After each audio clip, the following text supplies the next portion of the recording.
Nabuksan na ang Lagusnilad Underpass matapos itong sumailalim sa rehabilitasyon sa loob ng 6 na buwan.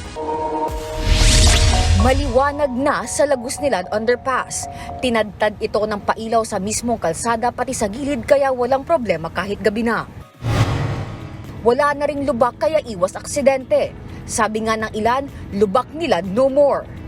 Sakto po ito sa paparating na Kapaskuhan. Alam naman po ninyo, pagdating ng Pasko, dinadayo pong Maynila. Ito po ay isang major thoroughfare papunta po ng Divisoria, ng Recto.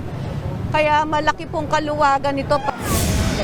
Bukod sa problema sa lubak, sinolusyonan din ng rehabilitasyon ang Lagusnilad ang drainage system nito na nooy nagdudulot ng baha. Naglagay ng 6 na manhole sa gitna ng underpass at meron ding 13 road grating sa magkabilang gilid. Kaya naman happy na ang mga motorista. Nakakasira raw kasi ng makina ang sobrang lubak sa kalsada. Bawas hassle din sa biyahe, ngayong pwede na ulit daanan ang Lagusnilad Underpass. Para sa mga jeepney driver, dagdag kita yan. Maganda kasi hindi na magkaka-traffic rito. Opo, dati nakakalimang ikot kami, ngayon 3, 2 na lang eh. Mas maganda pandi na mga traffic dito kasi.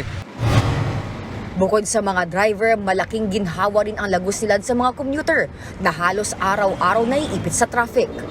Yes po kasi lagi pong traffic dito. Siguro po umabot ng 20 minutes papunta po sa pamangkasan namin sa school. So sir, dati nag-a-adjust ka talaga ng oras? Yes po. Kasi galing pa po kaming QC eh. Tapos yun po, lagi pong traffic. Sa kabuuan, umabot sa 75 million pesos ang ginastos para sa rehabilitasyon ng Lagusnilad Underpass. 50 million pesos ay mula sa Manila LGU, habang 25 million pesos naman ay galing sa DPWH.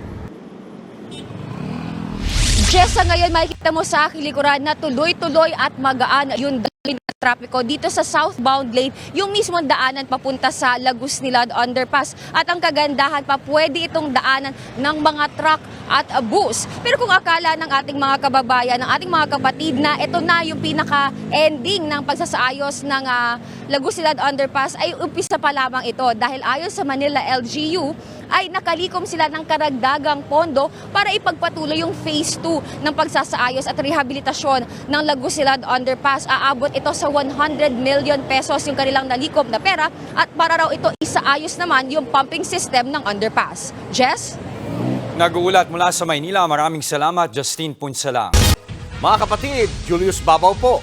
Huwag maging huli at maging una sa lahat ng balitaan. Para sa tuloy-tuloy na talakayan sa Frontline, mag-follow at mag-subscribe sa social media pages ng News 5.